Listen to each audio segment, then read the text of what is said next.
खुद नबी करीम सल्लल्लाहु अलैहि वसल्लम की हदीस पाक है कि अल्लाह के नबी ने इरशाद फरमाया कि ऐ लोगों, अगर किसी को आसमान में उड़ता हुआ देखो और पानी पर चलता हुआ देखो, उसको वली ना समझो।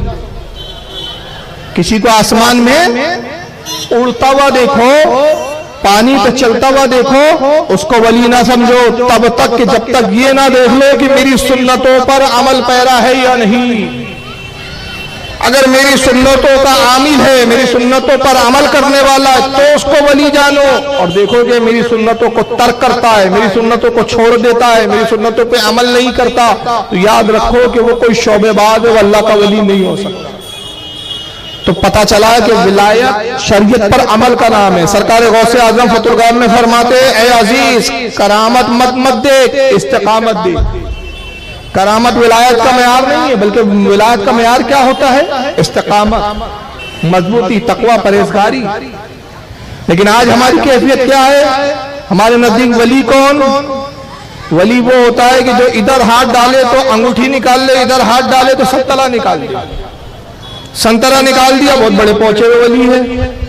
दो चार छुपी हुई बातें बता दी, अरे भाई वाह, वली साहब तो इल्म गैब भी जानते हैं। शरीयत पे भले अमल ना हो, दाढ़ी साफ हो, कहा दाढ़ी क्यों नहीं रखते? तो कहा साहब वो दाढ़ी तो मौलाना का काम है। अरे खबीर, मौलाना का काम है कि नबी का काम है? तूने नबी की सुन्नत को छोड़ दिया, तू कहां से वली बन गया?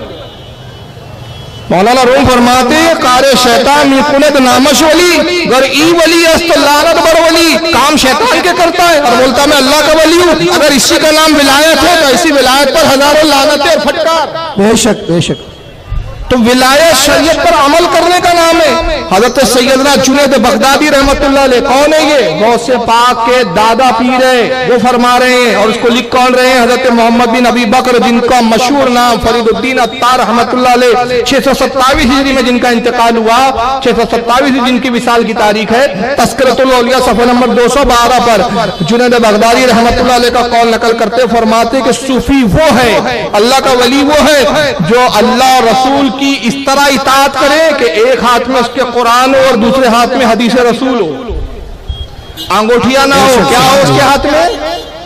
एक हाथ में अल्लाह की किताब। किताब से मतलब ही नहीं कि एक किताब हदीस बुखारी पकड़ लिया और एक हाथ में कुरान पकड़ लिया और का वली हो गए। मतलब कुरान पर भी अमल करता हो और हदीस रसूल पर भी अमल करता हो। तो उसके हाथ में कुरान और हदीस हो, अंगूठिया ना हो। पता चला ये हाथ में 10 अंगूठी, ये हाथ में 10 अंगूठी। क्या है बाबा होने की आपकी सिफत? 12 अंगूठियां, 11 अंगूठियां। हमने कहा जब 11 अंगूठियां तो आप धोते कैसे? और ये अटक जाता होगा तो आपकी तो तारा ठीक नहीं है यार। जोर से लग गई, पता चला अंगूठियां निकालने में पाजामा गंदा कर दिया आपने। तो ये कौन सी विलायत है भाई? ये कौन सी बाबागिरी है? अल्लाह के नबी की तो हदीस है, आका ने कहा एक अंगूठी पहनो, मर्द के लिए एक अंगूठी, वो भी कौन सी? चांदी की, एक नग वाली, 4.5 माशा से ज्यादा वजन की ना हो। एक साहबी आए, उन्होंने पीतल की अंगूठी पहनी हुई थी। आका ने फरमाया क्या बात है तेरे हाथों में? मैं देवताओं का जेवर देख रहा हूं। उन्होंने वो अंगूठी फेंक दी। दूसरे दिन सोने की अंगूठी पहन कर आए, गालिबन पहले दिन सोने की आए। तो उन्होंने फरमाया क्या बात है? मैं जहन्नमियों का जेवर तेरे हाथ में देख रहा हूं। उसको भी उन्होंने फेंक दिया। फिर अर्ज किया अल्लाह के नबी क्या मैं अंगूठी ना पहनूं? फरमाया कि अगर तुझे अंगूठी पहनने का शौक हो, तेरा जी चाहे तो एक चांदी की अंगूठी एक नग वाली बना और उसको 4.5 माशा वजन से ज्यादा ना करना। बेशक सुभान अल्लाह। तो नबी फरमा रहे एक अंगूठी, एक से ज्यादा नहीं। पहनने वाला साहबी के हाथ में जब अंगूठी हुजूर ने गवारा ना की, तो इस बेवकूफ वली के हाथ में 12 अंगूठी हुजूर कैसे गवारा करेंगे? तो कुरान हदीस तो नहीं है, अंगूठियां हैं और उसी को विलायत बता रहे। कहा भाई वली क्या? कहा ये अकीक है, ये फुला है, ये फिरोजा है, ये अमका है, ये ढमका है। तो आपकी विलायत क्या है? सारा कमाल तो इन नगों के अंदर आ गया, तो आप क्या है भाई? तो आप जादूगर गोगा है? कौन है आप भाई? वली वो जो शरीयत पर अमल करे। और उसकी तारीफ आला हज़रत फाजिल बरेलवी ने कितनी अच्छी बयान की। फरमाया कि सुनो, ये जो शरीयत, मारिफत, हकीकत की बातें करने ना 2-4 जुमले बड़े बड़े रट लिए और उसी को सुना के वो रौब डालते। कहा भाई आप शरीयत पे अमल क्यों नहीं करते? काम ये हम तरीकत पे फायज है। अरे भाई आप नमाज नहीं पढ़ते सूफी साहब?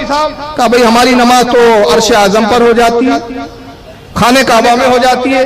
तो खाने काबा दूर है कि मस्जिद दूर है? बोलो क्या कौन सी जगह दूर है भाई? अर्श आजम तो बहुत दूर है। तो आप इतनी दूर क्यों तकलीफ उठा रहे भाई जी? यहीं चले जाइए ना। नहीं, हम तो अर्श आजम पे जाएंगे। अच्छा, एक बड़ी मजेदार बात, खाने काबा में नमाज पढ़ते हैं आप, जोहर की नमाज में आपने खाने काबा पहुंचे तो ये बताइए, निकले यहाँ से थे, अजान यहाँ की सुने, वहां पहुंचे तो आपने वहां नमाज कौन सी पढ़ी, जोहर पढ़ी कि असर पढ़ी? क्योंकि वहां पहुंचे तो असर, वहां का टाइम अलग, यहाँ का टाइम अलग, टाइम भी तो अलग अलग है। तो आप खाने काबा में पढ़ते तो पढ़ते कौन सी है भाई? और जब खाने काबा में नमाज पढ़ते हैं आप, जब अर्श आजम पे पढ़ते हैं, तो खाना भी वहीं से खा के आ जाया कीजिए ना, जन्नत का खाना, मुरीद का खाना क्यों खा रहे हैं?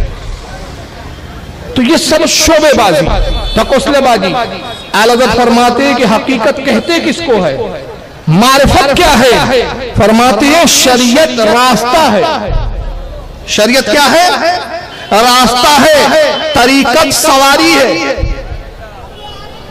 रास्ते पे जब आप चल रहे हैं, मंजिल पे जाना है तो सवारी की जरूरत है या नहीं? तो रास्ता है शरीयत, तरीकत है सवारी, और हकीकत है निशाने मंजिल। निशाने मंजिल क्या? आपने देखा होगा कि वो जो लिखे हुए होते हैं, इतने किलोमीटर माइल्स लिखे होते हैं, उसको कहते हैं उर्दू में क्या? निशाने मंजिल, माइल स्टोन। वो पत्थर क्या है? निशाने मंजिल, जो निशान बता रहे हैं कि तुम्हारी मंजिल किस तरफ है, वो हकीकत है। और मारिफत है मंजिल।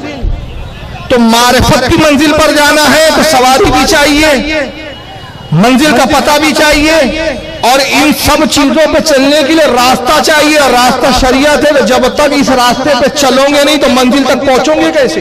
बेशक, सुभान अल्लाह। तो शरीयत के बगैर कोई चारा नहीं है। हजरत सैयदना इमाम अबुल कासिम कुशैरी रहमतुल्लाह अलैह, जो अपने वक्त के बहुत बड़े सूफी है, तसव्वुफ पर एक बड़ी अजीम किताब इन्होंने, इनकी मारकतुल आरा मायानास किताब है तसव्वुफ पर, जिनका इंतकाल 465 हिजरी में हुआ। हजरत इमाम कुशैरी रहमतुल्लाह अलैह 465 हिजरी में जिनका विसाल होता है, उन्होंने एक मशहूर किताब तसव्वुफ पे लिखी जिसका नाम है रिसाले कुशैरिया, सफ़ा नंबर 54। उसमें फरमाते हैं कि अल्लाह की बंदगी को लाजिम करना शरीयत है। अल्लाह की इबादत, अल्लाह की बंदगी को लाजिम करना क्या है? शरीयत। और उसकी रुबूयत का मुशाहिदा करना हकीकत है। लिहाजा जो शरीयत हकीकत की तायीद के बगैर हो वो मकबूल नहीं, और जिस हकीकत के साथ शरीयत की पाबंदी ना हो वो बेफायदा है। यानी कहते हैं कि शरीयत के बगैर अमल किए हुए हकीकत को नहीं पा सकता, और हकीकत उस वक्त मिलती है कि जब शरीयत पर अमल पैरा हो। तो कुर्ब खास खुदाबंदी में जाना है, तरीकत, मार्फत, हकीकत की मंजिलों तक पहुंचना है, इन पर फायद होना है तो शरीयत पर अमल करना लाजमी है। और यहाँ तक कि इमाम मालिक रहमतुल्लाह ताला अलैह, ये अपने वक्त के मुहद्दिस भी है, सूफी भी है। हर मुहद्दिस, हर इमाम सूफी रहा है। इमाम मालिक रहमतुल्लाह ताला अलैह फरमाते हैं कि जिसने शरीयत का इल्म हासिल किया, जिसने शरीयत का इल्म हासिल किया लेकिन तसव्वुफ को छोड़ दिया, वो गुमराह हो गया। जिसने शरीयत को तो इल्म हासिल कर लिया लेकिन तसव्वुफ का इल्म हासिल नहीं किया हुआ, और जिसने शरीयत का इल्म हासिल नहीं किया, डायरेक्ट तसव्वुफ में कदम रख दिया, फरमाते वो जिंदीक हो गया, गुमराह और बद्दीन हो गया। तो शरीयत भी जरूरी, तसव्वुफ भी जरूरी। यानी दूसरे लफ्जों में मैं कहूं कि एक शख्स आलिम बन गया तो आलिम बनने के बाद उसको तसव्वुफ में जाना जरूरी, और जो सूफी साहब बैठे हैं उनको शरीयत जानना जरूरी। तो शरीयत और तसव्वुफ जो है, शरीयत और मार्फत, जितनी चीजें हम बातें कर रहे हैं, शरीयत के साथ तसव्वुफ है, तसव्वुफ के साथ शरीयत है, ये लाजिम और मलजूम है। इन दोनों के बगैर मंजिल तय नहीं हो सकती।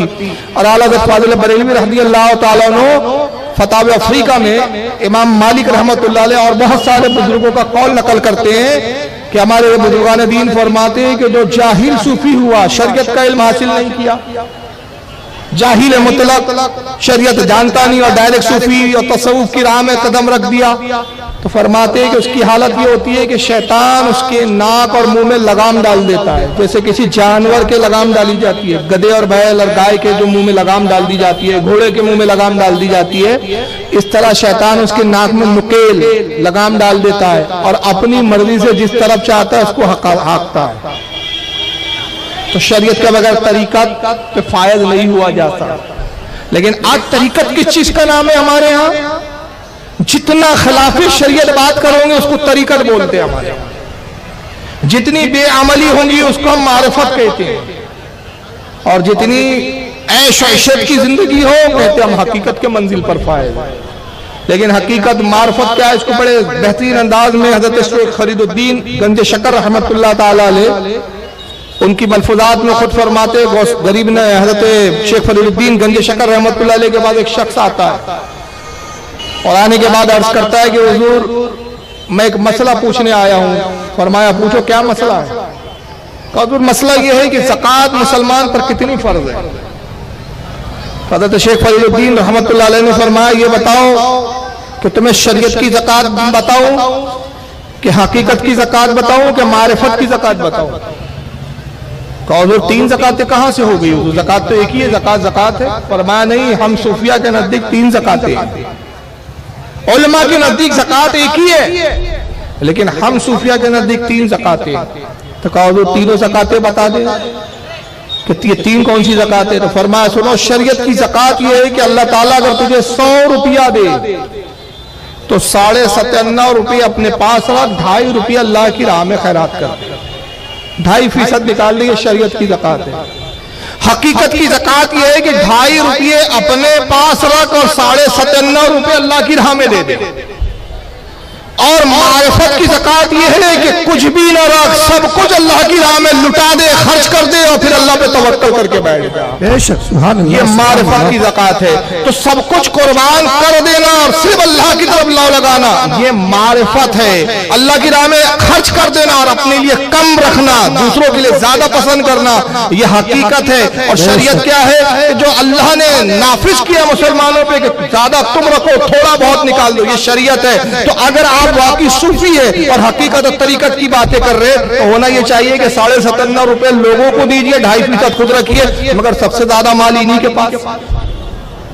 अब मारिफत और तरीकत की बातें हो रही है, सबसे ज्यादा कव्वालों पे लुटिए लुटाते। भाई जी आप जब सूफी है तो ये पैसा आया कहां से कि जो आप कव्वालों पे लुटा रहे हैं लाखों रुपया?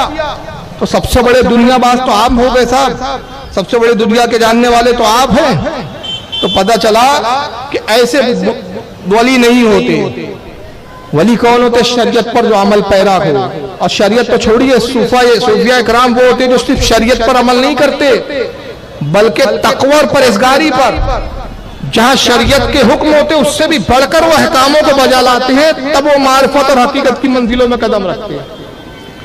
इमाम आजम अबू हनीफा रदियल्लाहु ताला अन्हु दरिया के किनारे बैठे हुए और अपने जुब्बे को पानी से साफ कर रहे हैं। सफेद बेहतरीन जुब्बा आप पहने हुए हैं और उसको पानी से धो रहे हैं, रगड़ रहे हैं। तो एक शख्स करीब पहुंचा, देखे साहब इमाम अबू हनीफा कर क्या रहे हैं। तो बड़ा हैरान हो गया, देखा कि जुब्बे पर, सफेद जो जुब्बा था उस पर एक बारीक सा कीचड़ का दाग था। कीचड़ होता है ना बारिश में, जब मिट्टी का होता है, मिट्टी का एक बारीक से नुक्ते के बराबर दाग, और उस दाग को हजरत इमाम आजम अबू हनीफा रगड़ रगड़ के धो रहे हैं। उसने कहा इमाम बड़ी अजीब बात है, एक तरफ तो आप खुद फतवा देते हैं कि अगर कोई नापाकी एक सिक्के से, एक दिरहम के कम हो मिकदार में, जो एक दिरहम एक सिक्के का साइज होता है उससे अगर कम मिकदार में कपड़े पे नापाकी लग जाए तो वो कपड़ा पाक माना जाएगा, उसमें नमाज इबादत की जाए तो कबूल हो जाती है। जब आपका ये फतवा मौजूद है तो ताज्जुब की बात है कि एक बारीक से कीचड़ की छीट, एक बारीक सा दाग आ गया, उसको आप धो रहे हैं, जबकि आप ही का ये फतवा है। तो इमाम आजम ने क्या जवाब दिया? फरमाया जी सुन, वो फतवा है, ये तकवा। तो फतवा क्या होता है? शरीयत पर अमल कर लो, और तकवा उससे बढ़कर चीज होती है। और इस ताल्लुक से जब मैं तकवा परहेजगारी के बातें करता हूँ, बयान करता हूँ, तो मुझे ये वाक़या जब तारीख में मैंने पढ़ा तो मैं हैरान हो गया कि खुदा की कसम तकवे की इससे बड़ी और आला मिसाल नहीं मिल सकती।